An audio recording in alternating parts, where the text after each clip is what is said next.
Good morning, सलाम, नमस्ते, सत श्री अकाल। नवभारत टाइम्स के आर्टिकल द स्पीकिंग ट्री से हमने एक आर्टिकल को चुना है आप लोगों के लिए। रात को सोने से एकदम पहले टीवी मोबाइल ना देखें।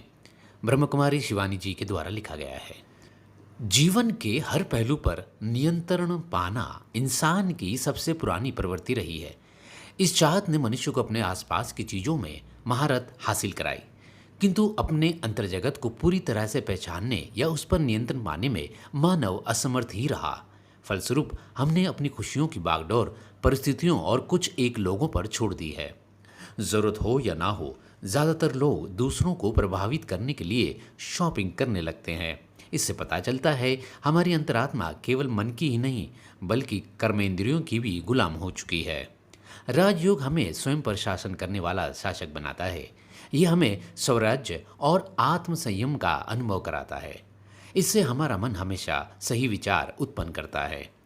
वह परिस्थिति और लोगों की प्रतिक्रिया के प्रभाव से हमेशा ऊपर रहता है। उस पर इनका कोई असर नहीं पड़ता। खुद पर राज करने के लिए कुछ आध्यात्मिक नियम, संयम और अनुशासन की जरूरत है। ब्रह्मचर्य और पवित्रता के लिए निस्वार्थ भाव, सही सोच, उचित निर्णय और स्वभाव का शीतल होना जरूरी है। साथ ही आत्मिक ज्ञान, शांति, शक्ति, स्वच्छता, प्रेम और आनंद आदि संस्कारों को भी विकसित करना आवश्यक है। आत्मचिंतन और आत्म अवलोकन में स्वयं को मगन रखें। राजयोग साधना में आहार का ध्यान रखना बहुत जरूरी है। फिर कहा भी गया है कि जैसा अन्न वैसा मन। भोजन न सिर्फ पौष्टिक होना चाहिए बल्कि उच्च कोटि की ऊर्जा से भी संपन्न होना चाहिए। तामसिक भोजन भय, क्रोध, हिंसा जैसी निम्न स्तर की ऊर्जा से भरा हो रहता है। इसके बाद आती है वाणी। वाणी ही हमारे कर्म, नियति और भविष्य बनाती है। एक राजयोगी के कर्म हमेशा स्वीकार्यता, करुणा, क्षमा, सहयोग और आत्मसम्मान की शुभ भावनाओं से चमकते हैं। नैतिक सिद्धांत हमारे जीवन के हर पहलू में फैल जाने चाहिए। मसलन हम कितना कमाते हैं उससे अधिक महत्वपूर्ण है हम कैसे कमाते हैं। धन के साथ दुआएं भी आनी चाहिए। धन भौतिक आराम देता है जबकि दुआएं स्वास्थ्य, खुशी, संतुलन, समरसता और सफलता प्रदान करती हैं। फिर नींद का मसला भी महत्वपूर्ण है। एक योगी की नींद भी ध्यान अवस्था की तरह होनी चाहिए। सोते वक्त भी उसके चारों ओर पवित्र वाइब्रेशन प्रभावित हो। रात को सोने से पहले कुछ आध्यात्मिक सामग्री या साहित्य के अध्ययन के साथ साथ थोड़ा ध्यान करना अच्छा होता है। बहुत सारे लोग रात में सोने से पहले मोबाइल उठा लेते हैं या टीवी देखने लगते हैं।